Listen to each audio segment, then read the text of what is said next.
Қазақстан мен Ресейдің экономикалық қатынастары. Қазіргі таңда Ресей дамыған елдердің арасына кіріп, әлемдік аренада ықпал көрсете алатын елдердің бірі. Тарихи мәселелерге байланысты екі ел арасындағы қарым-қатынас тек дипломатиялық салада емес, экономикалық жақта да дамуы байқалады. Қазақстан мен Ресей КСРО ыдырағаннан кейін достық пен көмек келісім шартын 1992 жылы 25 мамырда, ал мәңгілік достық жайлы декларациясын 1998 жылы қабылдады. Қазіргі таңда Қазақстан мен Ресей екі мемлекет арасында тығыз қатынастар әлі күнге дейін сақталғаны рас. КСРО ыдырап мемлекеттер тәуелсіздікке иеленді. Әлі де жақсы қарым-қатынастар сақталып келе жатыр.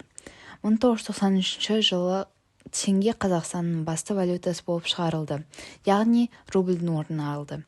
Келесі экономикалық қатынас Ресейдің Байқоңырды жалға алуы 1995 жылы шешіліп, және де елімізге жыл сайын 10 миллиард рубль табыс алып келеді.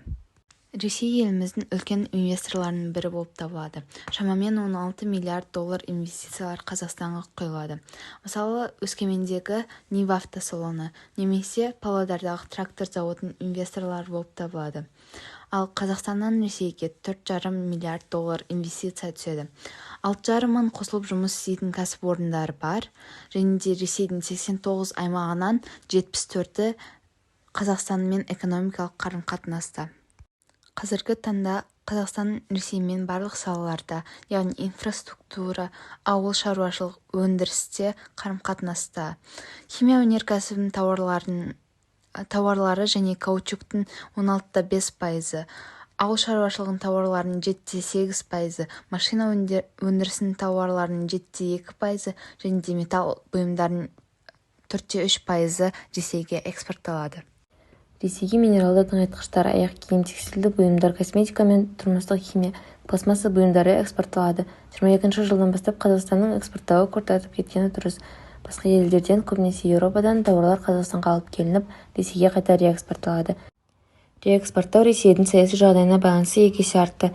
Қазақстан мен Ресей Еуразиялық экономикалық одақ мүшелері болып табылады. Бұл тауардың шекарадан оңай өтуін қамтамасыз етеді. Алдыңғы жылы мына тауарлардың экспорттауын байқауға болады.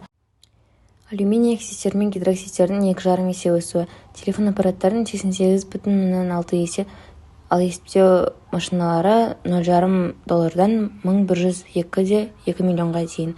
Өңделмеген мырыштың 2,5 есе өсуі, ферроқорытпалар 90,1%, теледидарлар мен мониторлардың 312,4 есе өсуі. Ал Қазақстанға Ресейден алтын, мұнай өнімдері, кокос және тағы да басқа тауарлар импортталады.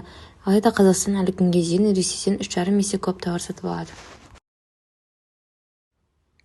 Ресей Қазақстанның бұрынғы отары болғанына байланысты екі ел арасындағы экономикалық қарым-қатынастар ұзақ уақыт бойы жалғасып келеді және тәуелсіздік алу жылдарынан кейін Ресеймен келісім шарттар Қазақстанның аяққа тұруына ықпалын тигізді.